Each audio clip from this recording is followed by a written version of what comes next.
Well, hello, Shay. How wonderful for us to be together again.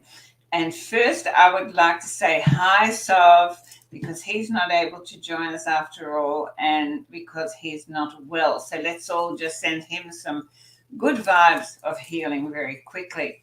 So it's just you and I together, which is great. And this part three of the Poverty Consciousness series has been a little while in wanting to be birthed. It's had a few little hiccups, and here we are.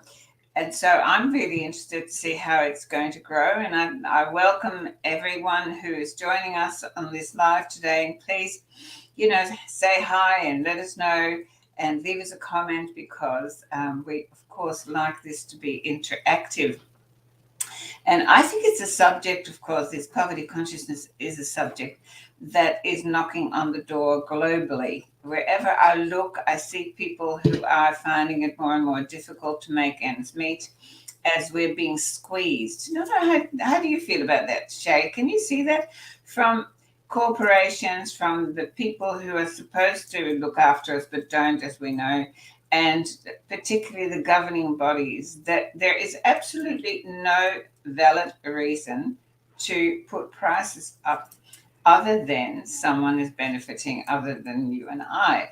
And so what I'm finding is that this squeezing that's going on, of how much more can we take? And of course, that is what this whole journey of ascension and transformation is about. It's about taking back our power, taking back our sovereignty.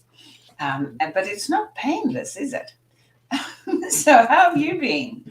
Yeah, And this is part three. So, have you sort of seen this poverty consciousness and the alternative into prosperity consciousness playing out in your life? thanks, Yvonne. And so great to be here again for this third part. I highly recommend anyone who's tuning in just go and watch the first two episodes. They're really great quality and some amazing conversations there. But I feel to really go deeper into that intergenerational connection that we've kind of been exploring and also cultivating that sense of healing to cut the ties and draw the line in the sand and shift our perspective and the way that we perceive, abundance, or how we relate to the evanescent flow of energy in our lives. And I definitely feel, when you were saying there at the beginning in the introduction, about the squeeze, definitely recognize, that there is a lot changing at a very quick rate, in our world, where it's the hyperinflation or it's, the potential shift of a international kind of federal monetary value, whether it's US dollar or the petrodollar or gold or some CBDC. And, people in everyday life, obviously without going into the economics, so to speak, but everything is just increasing in costs, such as fuel, as a simple one. It's pretty much doubled in value over the last year. And all of these everyday expenses are going to impact the everyday people. And so I guess we're really looking at how we can position ourselves and look at our perspective and our outlook on life to be able to navigate some of these ever evolving changes that are most likely going to continue, as we've seen a lot change over the last couple of years, and it's very likely that there's going to be more change. But then how do we situate ourselves and be confident in ourselves that we have what's required in order to regulate our own nervous system through different techniques of breathing or visualization or meditation or well-being practices, so that as change does occur, as it has in the past, and it's very likely it will again in the future, that we can navigate through our lives with a little bit more certainty and a little bit more kind of awareness, rather than getting caught up in the fear and the concerns and the contraction of, oh my God, I don't have enough, or, the scarcity mindset or the poverty mindset that we're really speaking to in this series, so that we can be practicing now while we are healthy and well and alive, so that when the tough time does likely arise and come, that we have, something to default back towards, a practice that has equipped us with enough tools, enough community support, this sense of resiliency within our own, not just our minds, but even in our physical presence, and the way that we conduct ourselves in relation to our friends and our family and our co-workers and our neighbors, the people who are living right next to us. And moving into this mindset of abundance, what I really see is that the relevance of actually knowing very well the people who are in close proximity, such as our neighbors. Probably many people still in today's day and age don't even know their fellow neighbors that well, when we could really be the ones to support each other for any big changes that may occur.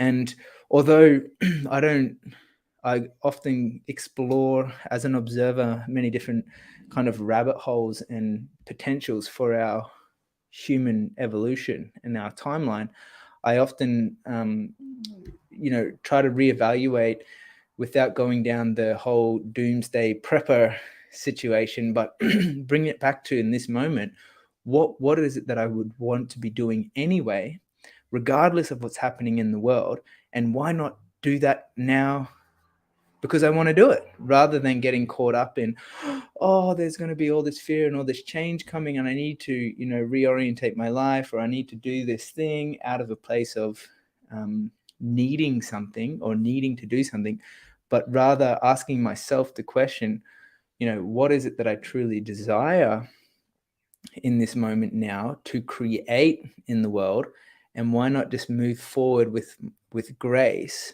that to know that everything that is happening in the world is unfolding with divine timing and with in support of big change. Because if anything, like me, over the last number of years, you're probably looking at the world system and the world situation and recognizing, wow, we could certainly do with some positive change in the world. And so now, as it arrives, and in this moment in time, we are seeing that unravel. We have a unique opportunity to really be part of the creation of the new world, or the new earth, that we often talk to in these conversations, which Vonn's Ascension Wisdom TV really highlights some of these great talking points in these discussions. But furthermore, what I really feel it requires is not just that awareness and conversation, although that's a great starting point, but furthermore, really going into actioning what that looks like in our day-to-day practice and day-to-day lives, whether it be with more connection with our friends and our families and communities and neighbors, or just practicing,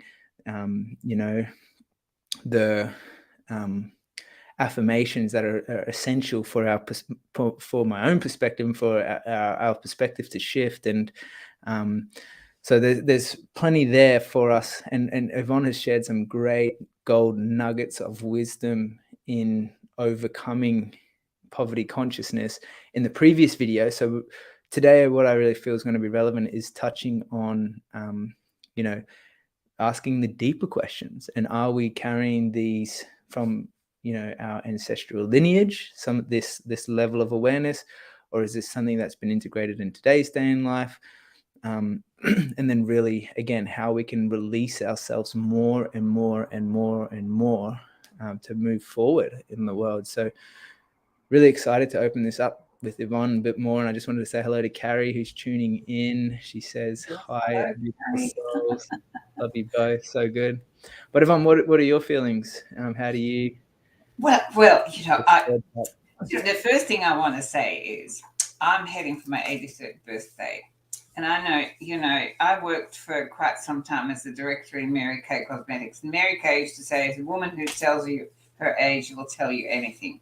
Well, I can tell you my age because it is what it is on my passport and everything, but it's definitely not in any alignment of what we've been programmed to believe about, getting older and whatever.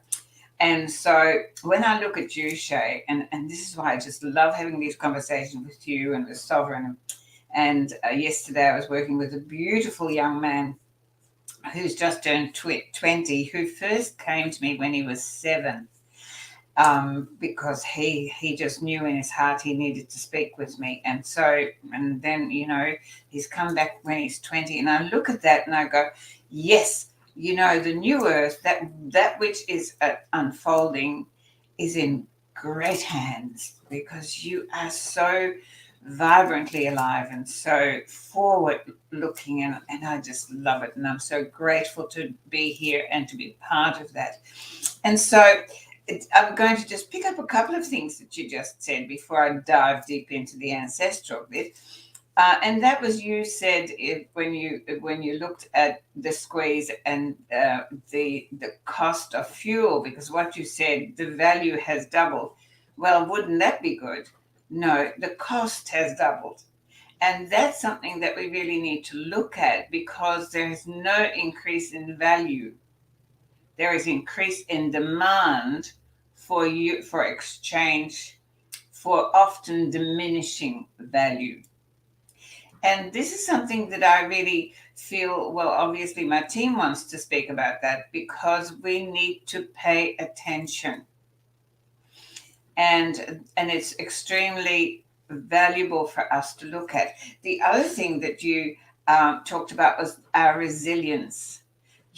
As humans, we have the most amazing resilience. And so again, I look at me and I go, the resilience that I have displayed to myself to be here and to be this alive and this vibrant and this willing and able to keep moving forward in this amazing time. And thank you, Carrie. You say you're amazing, but you see, I don't feel amazing. I feel so humbled and grateful that I can tap into that resilience. And I only mention it because I think that most people don't, that they really have too little understanding of their own abilities, the thing that this wonderful organism that we live in and what it's capable of. We have been so numbed down and dumbed down to believe that we need others to take care of it, and we need others to pump us full of stuff so that we can, be whatever they want us to be. But for me, it is tapping into this life force that has only one intent, and that is for life itself. So yes, the resilience is amazing, and that gets me to another little point, which is that this whole series was about poverty consciousness. And I'm a bit of a Pollyanna. I like to look at the light. I'm not good at that other stuff. I've experienced too much of it, and so the light is for me. And so I always look at, what is it offering us? What is it offering us that is going to make us more, that's going to expand us into the next version of ourselves? And it's about new humans that are being created as we speak. So what I see is that this squeeze that is happening, what is it pushing us ultimately towards? If we see it as something that is offering us such gifts, where does the prosperity consciousness live? It doesn't live in the bank. As much as you think it does, it doesn't. The prosperity consciousness lives in us. We come here fully equipped with the most amazing creative gifts that we can explore and expand and offer in service of. That is the first one. The second one is that if you look outside your window, you see nothing but prosperity in nature, in the flora and fauna, in the earth that is offered to us as we come on this planet. It is fully equipped, fully willing to offer all the sustenance that any of us ever need to be prosperous. Those are two huge points I really wanted to bring forward for people to start looking at and going, well, if I don't have the coin, what is in here that I can develop, that I can offer in exchange for, I mentor a beautiful young man who looks after my garden. I mentor a beautiful young woman who cleans my house. It's not always about the coin. It's about the exchange. And we all have so much within us. But we've been dumbed down to believe that we're not good enough. There's not enough prosperity in here. Well, I'm here to tell you, with all the years of my wisdom, that there is more than enough of you in there. So stop looking out there and start opening up this wonderful box of creativity and let it fly. That's what I want to say before we do the deep dive into the ancestral stuff, because that is coming up so much. Every person I speak to is talking to me about ancestral trauma. And what does that mean? It means that we have been conditioned not just by education and by parentage, but we pass it forward. And if we look at our parentage and then we look at our grandparents and our great-grandparents, there are patterns that are pushed forward. And whatever our great-grandparents were capable of handling is great, but what they couldn't handle was passed forward. And so when you see that ancestral lineage pushed forward, then how much of that are you still carrying? And I'm going to ask you, Shay, to see if you can identify in you things that you're carrying that you've noticed that have come from either your paternal lineage or from your maternal lineage. And, when you look at that, it's a little bit like, pyramids, there's more and more lines. And so we're carrying a fair bit when you think about it, right? So, yes, have you observed some of that in you?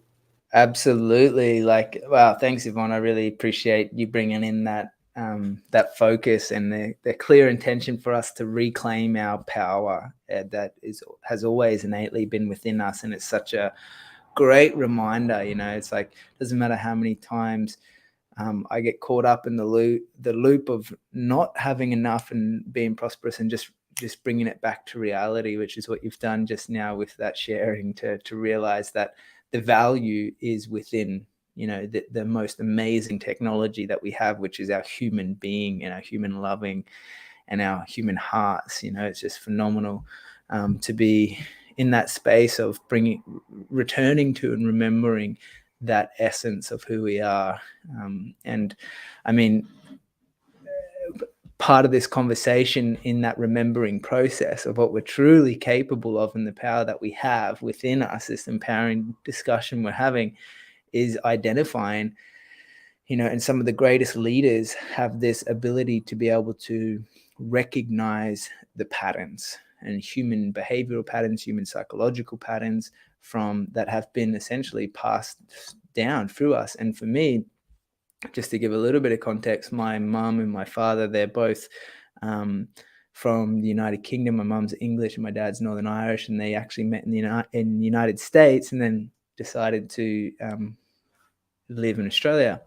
And it's so funny because I remember probably about 5 years ago, if someone had said to me, "Oh my God, Shay, you're just like your father," I would have been like confused to start with. And what are you talking about? Why? And then I would have been a little bit upset and angry. And then, I would have been a little bit just like torn inside. I don't know what you really mean by that. Is that an insult or is that a compliment, or what are they trying to tell me here? And it's really interesting to look at the the connection between the behaviors that I am enacting every single day of my life and where I have learned those from.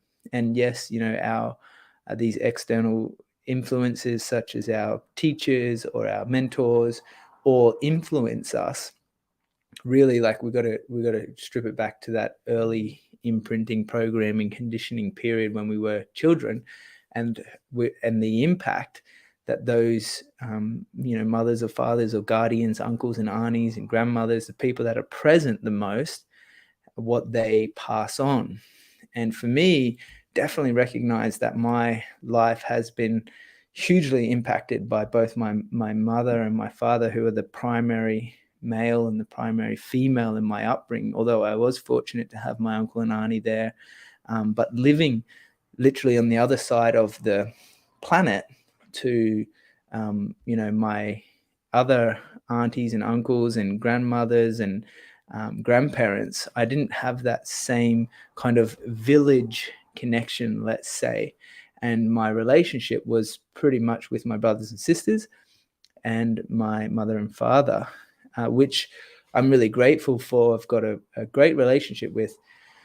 Yet at the same time, what I really feel is required for humans to have, resilience, essentially, when we look into nature and we look at human nature, ultimately it has to do with diversity.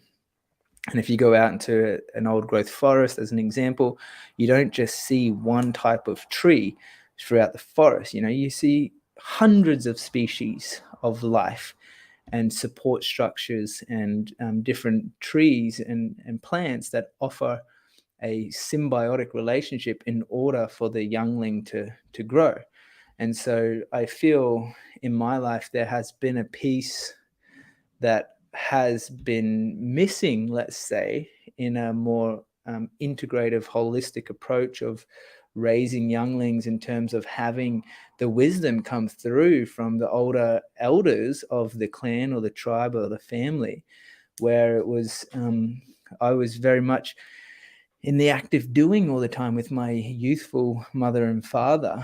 And I've kind of carried that sense of like, I always have to be productive and active and doing and actioning, and noticing the detriment that I get burnt out because I'm always so active and feeling like I have to do, as opposed to having that integrated elder approach, which brings in the wisdom of knowing when to do and when to be, and having that balance in life, dependent on the patterns of the seasons. For example, like in winter, when it is cooler and there is less energy, that it's more of a inwards time period, and it's time to rest and relax and restore. And then as spring comes, building up the energy into summer and getting activated again. And so I guess for me, these are just like small little nuances and takes on my personal upbringing in relation to my mother and father. But the point I guess we're trying to make in this process, as Vonn and I are discussing, is around poverty consciousness and the ancestral trauma, is what the way that I relate to it. Like, what is it? Again, you asked a great question. What is ancestral trauma? And when we look at our ancestry as a starting word, ancestors, that ultimately is our lineage of how we have got to where we are right now, whether it be our mother, great grandmother, great grandmother. And we could probably follow the line back far enough somewhere that there is this overlap and interconnection ultimately, although we may seem as separate.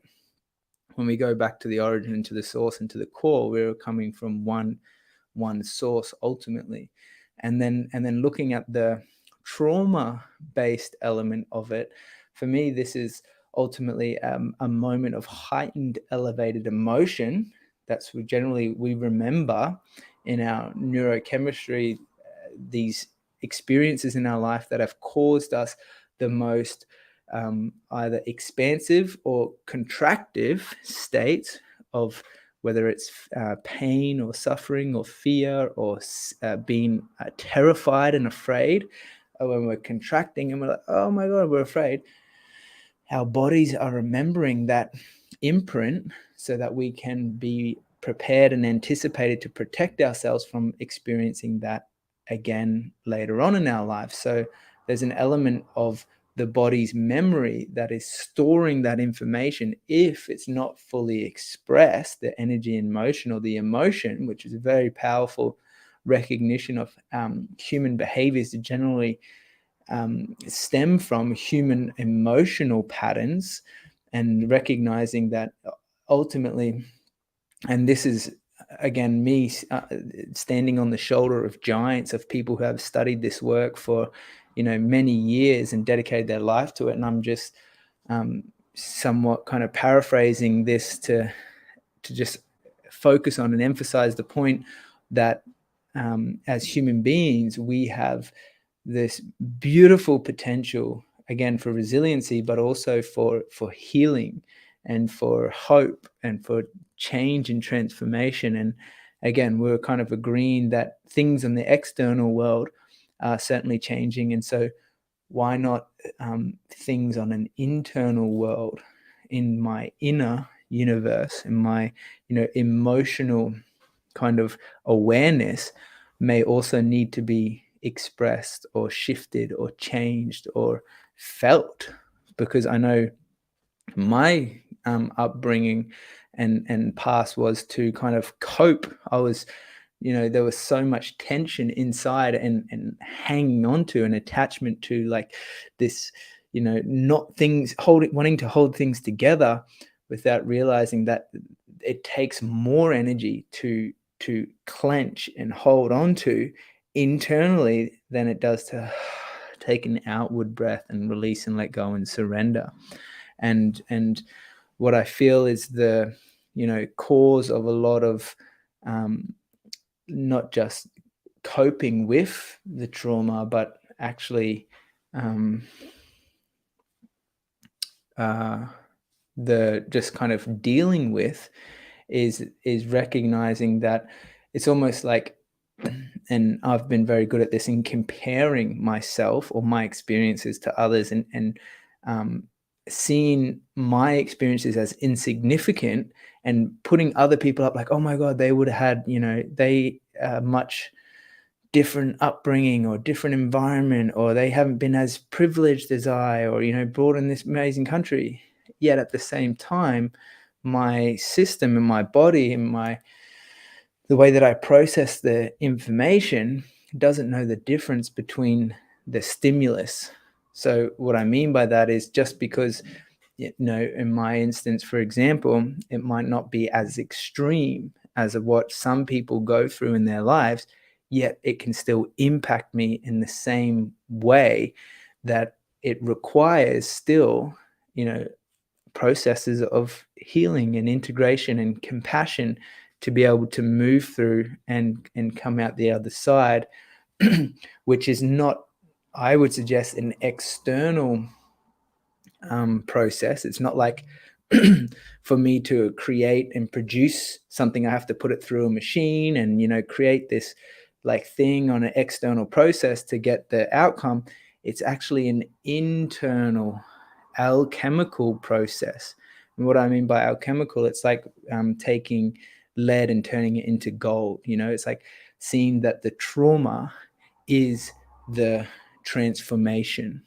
It becomes the pit, becomes the purpose. And so then recognizing that these challenging, tough kind of old patterns from the past are here to one, help me see and reflect upon the past and see how I can turn it into fuel for the future, and give. And when you're talking about giving back in service, that's a really beautiful and powerful kind of shift in perspective, to then realize that I'm not the victim of my environment, of my circumstance, of my past, but rather shifting it and seeing that it's happening for me, so that I can become the hero, so that I know that other people don't necessarily have to go through the depths that I have been, but I can use that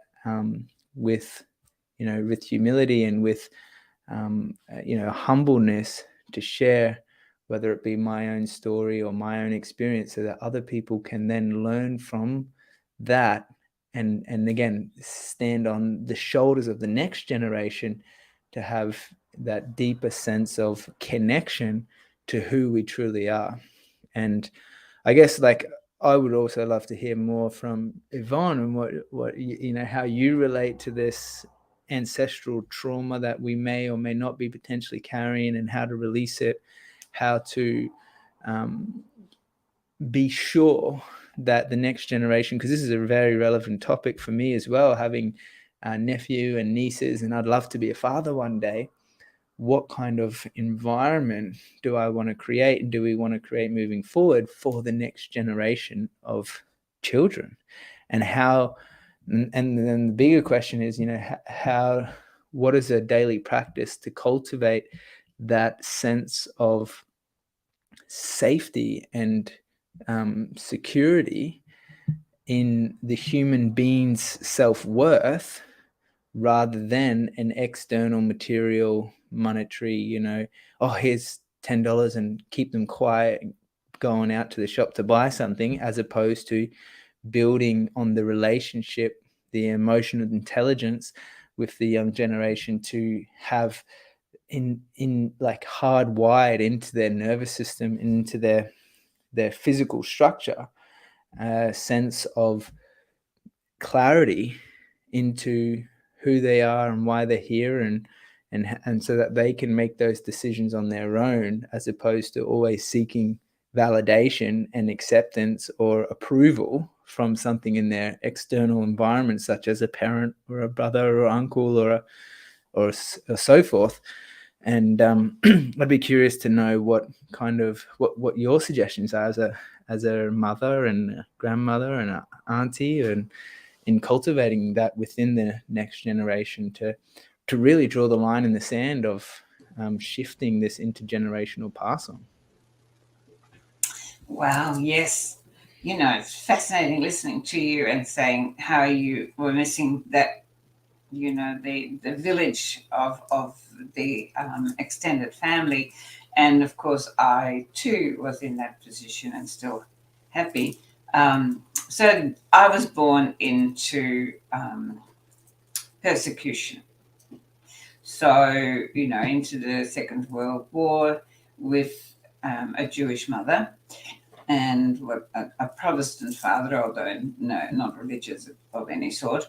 But also, my first developing years was all about, you know, the worst kind of insanity of what one human could do to another, and that was all playing out right in front of me. So that established, I guess, within me, and this feeling of persecution, which has to do with and then the realization that, you know, my family, I didn't have any maternal family because they were all and I used the word exterminated, um, and so I had a very traumatized mother who came from a very well off, amazing family, that she grew up in joy and celebration and love, that just was cut off.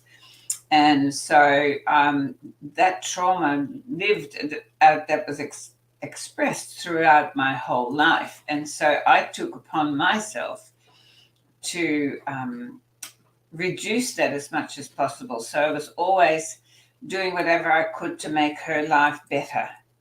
And this, so how does that relate to my poverty consciousness? Because I want to bring it back to that topic. I mean, we're just using that as a topic, but whatever it is, and it's not just to do with money, it is wherever you feel that you haven't had enough, haven't had enough love, haven't had the right kind of relationships, haven't had, you know, haven't felt that you have been acknowledged, or wherever you feel impoverished within yourself, when you look back where that comes from.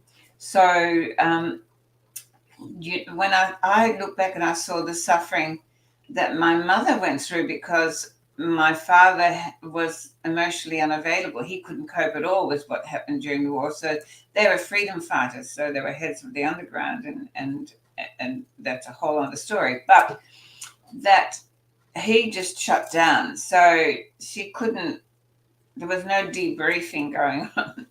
And that was internalized. So I saw this suffering in my mother my whole life and, her whole life. And I then created a pattern within myself that I would always, whatever I had, I would give. So how that then translated eventually into not having enough was that, so my mother came from a very wealthy family, but of course the Bank of Rotterdam was bombed, and all her wealth, everything was either stolen or destroyed. So there was nothing.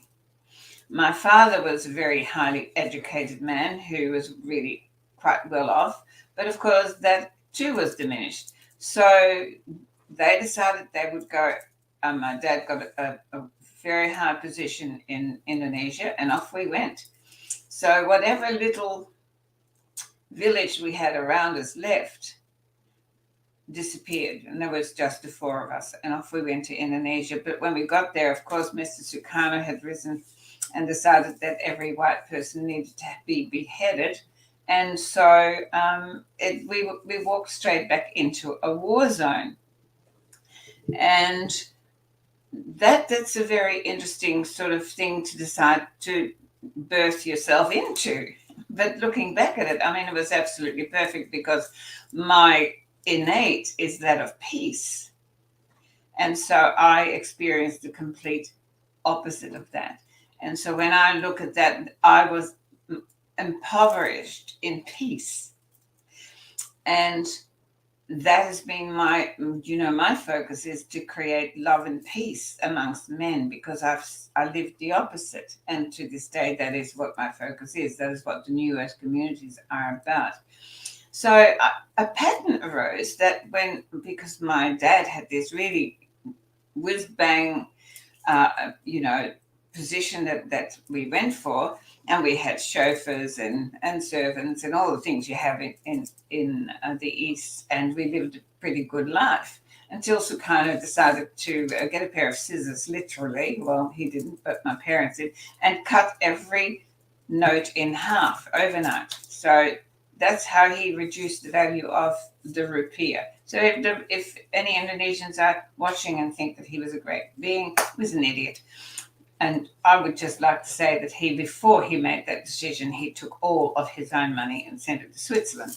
So that's a whole different piece of history. But I lived it. So the reason I'm sharing this, because that was my imprinting. That was my ancestral imprint and how my parents responded to that. And so I saw again my parents, they suddenly had, and it suddenly went bang.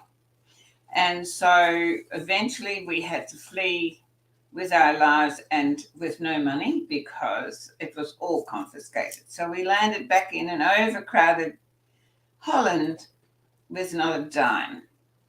So my dad clawed back and we started to feel comfortable again. And then all of a sudden to kind of release a little bit of our money, and my dad decided to bring us to Australia. And instead of saying thank you for that little bit of money and going as an assistant migrant like everybody else, no, my father was a very proud man. So whatever money we had, he paid full fare for us to go. And again, it was diminished. So I had this imprinting of having, not having, having, not having. And that is my ancestral poverty consciousness imprint.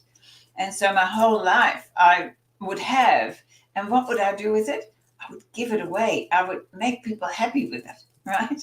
And then I wouldn't have any, and I'd feel stressed. And then I'd go out and I'd do whatever. I'd go within and I'd find something and offer it in service, and I'd have.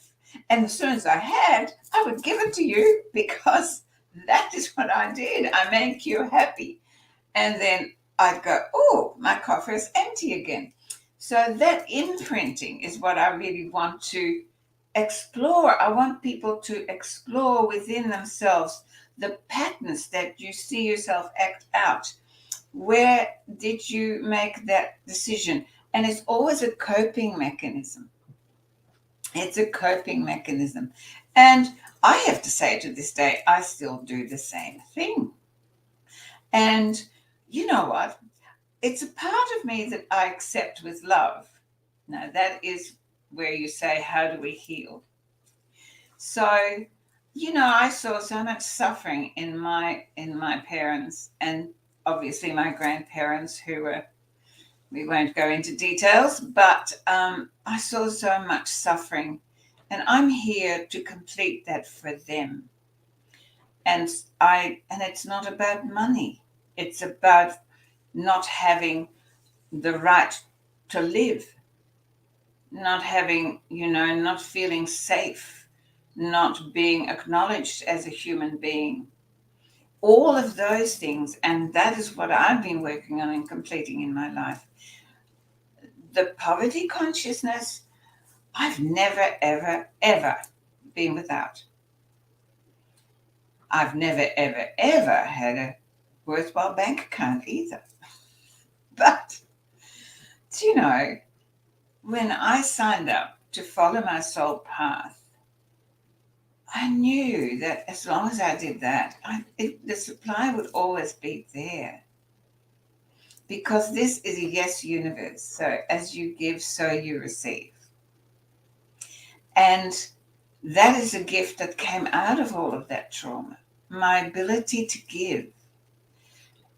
It took a little while longer for me to have the ability to receive at an equal level. And once I'd done that, then I knew that I would always be taken care of. There would always be supply for all my needs. So how do we transition out of this trauma, this ancestral trauma? And I can only speak for myself. And the way that I have done that is through forgiveness. So I could look at the history that I went through, and I used to, you couldn't mention, the war, and then to this day I will not watch any war movies. I give that no energy whatsoever. But I haven't. I have transformed that into taking back my power. Forgiveness is not about telling the other guy that he was, it was okay. It's all about knowing that I set myself free from you having any more power over you than you've already had. So you've got to deal with your own calm and your own consciousness. But I forgive you to set me free. And then to go, and it's a bit, if you've done inner child work, and it's not something that I will ever do online because I don't know how you respond when I do it, and therefore I have duty of care. But the way that I can explain it is that you go back to the childhood, and you bring that child home and into your heart today. And many times I've shared that I have my little girls who went through all of that trauma sitting right here beside me, out and proud. And I really want to say we do the same with our parentage and our grandparentage, because nobody gets up in the morning. Well, that's not true. Okay, so you can't. Normal, good people don't get up in the morning with the idea, who the hell can I hurt today, right? That's not quite, or how can I screw up my life today? That's not usually how we approach every day. So we need to go back to our parents as if they were our children. And we need to bring them into our heart with love and with gratitude. And we need to heal and melt away their trauma through love. And then we do the same for our grandparents and their parents. We just bring the whole lineage into the light. And however you want to do that, you can use your imagination, because that's the greatest gift we have. And you bring them all into the light, and with love and appreciation and gratitude, because as you said, Shay, without them we wouldn't be here. And then it is important to look at the lineage ahead. like I've looked at my beautiful children, and any moment that I saw they were repeating any pattern that wasn't going to give them expansion, I would go within me and go, oh, there's a little bit of me that still needs to be healed. And then I would see them release it. And so I know this, the buck stops with me right now. And so that's the inner work you talk about. And then as you do that, as you set yourself free from the imprints of the traumas of the ancestral lineage, of the generational connections, and you keep the love connections, but you let go and you heal the trauma connection. And that sets you free, it sets them free, it sets your children, grandchildren, free. And they will create their own stuff. We've done pretty well. So that's really how I see that. How we take prosperity, we take trauma, and we take poverty consciousness and we turn it into the prosperity, the gifts that it's given us, the opportunities of expansion that it's given us. And that is how we transform, we transition into a higher experience of this lifetime. Well said. Beautiful to hear your story as well. It's just such a powerful sharing, and I totally agree that it's important to stand firm and stop in the buck in this place. But then at the same time, it's interesting because we'll never.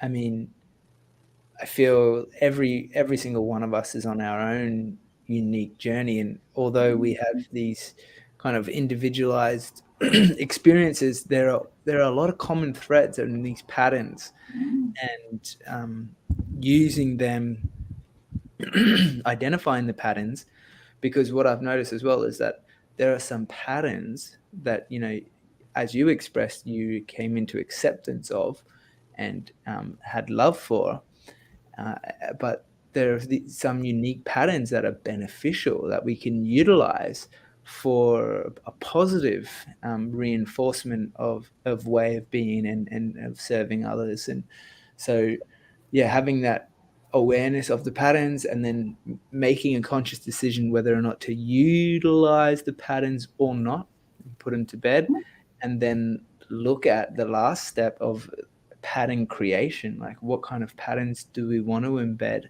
into recognizing that those early imprinting periods are really powerful? It's kind of like, what kind of patterns do we want to instill that we can talk about, but ultimately they're going to pick up the actions and observing the example of. So then it quickly becomes a realization that it doesn't matter what I tell them to do, I have to example that myself, and they're just naturally going to pick up on those examples and the patterns by their observation of the living and breathing embodiment through the practice in the daily life, which is a huge remembering and reminder on the huge responsibility that we all have individually to, just like what you said a moment ago, to recognize our innate power that we have as human beings and the choices of the way that we show up in the world, particularly when it could be quite volatile, as we spoke to initially, the rise, the ups and downs, when the energy of other people and people's reactions to the changing circumstances of the world, it seems quite polarized and extreme at times. Yet having that piercing kind of thread straight through the middle of that equanimity and that balance, and cultivating those practices within, gives us that sense of more consistent groundedness, rather than getting caught up in the energy of, oh my God, the prices of whatever it is getting so much, or da da da da da.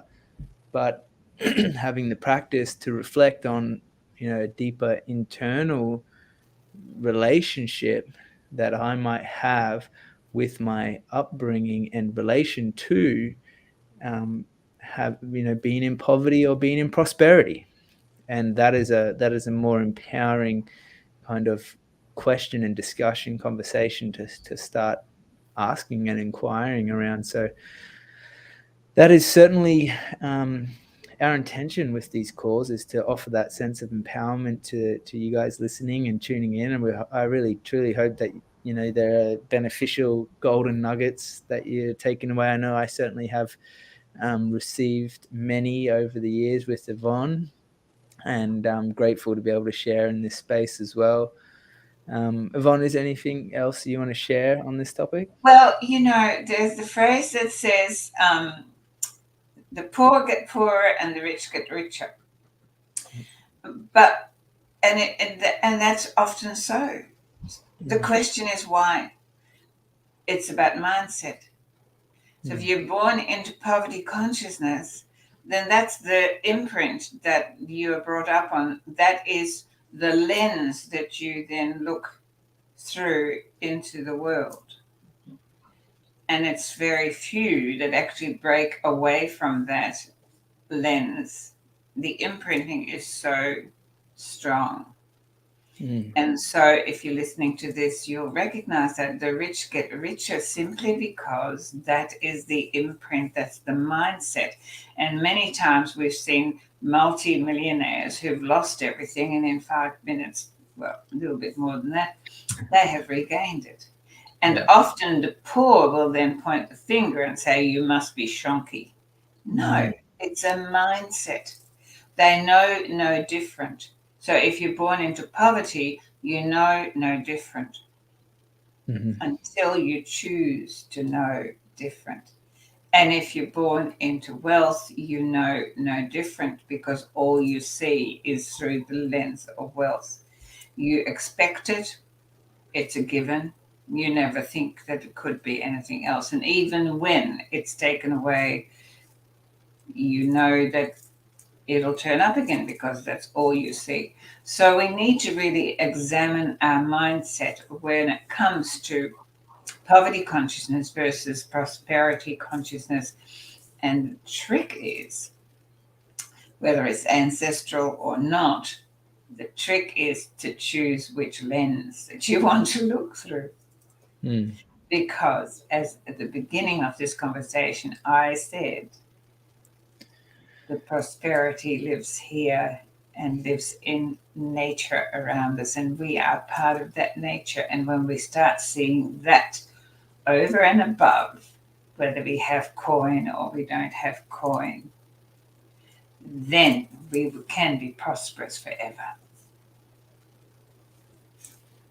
So thank you once again, Shay, for a wonderful time. I just love these conversations. Now, as I said to you, I'm off to have a very, very well-earned break for a while, so probably won't reconnect, although we never know. I just follow spirit without hesitation, and I could be sitting somewhere in Malaysia enjoying myself and suddenly send you a message saying, oh, conversation necessary. So who knows? Who knows anything other than we are here now, and it's beautiful, and I feel prosperous. Yay, thanks, Yvonne. Me too. I feel very prosperous, very grateful as well. I feel like in order to cultivate any sense of appreciation in prosperity of energy, it takes being grateful, and truly am really appreciative of everything that you offer in the world. And just these conversations and the time that we get to spend together. I really look up to you and admire your choices in your life, and just everything that you are. So thank you, Yvonne, and thank you to everyone listening and tuning in. And I hope you have the most beautiful day. Until we meet again. Thank you.